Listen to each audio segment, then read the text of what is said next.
Doctor BR Ambedkar గారే రాజ్యాంగం రాయకుంటే ఇలా పని చేసే వాళ్ళు కాదు, ఇంట్లో మాత్రమే ఉండేవాళ్ళు, ఆడవాళ్ళు. అర్థమవుతుందా?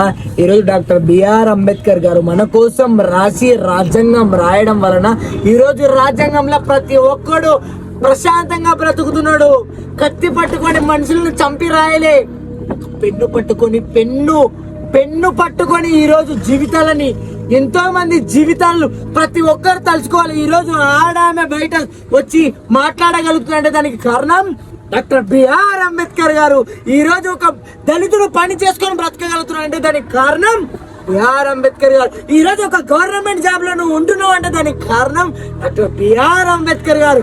ఈ రోజు ప్రతి ఒక్క మనిషికి ప్రశాంత హక్కులు కలిగి ఉన్నాయంటే దాని డాక్టర్ బిఆర్ అంబేద్కర్ గారు.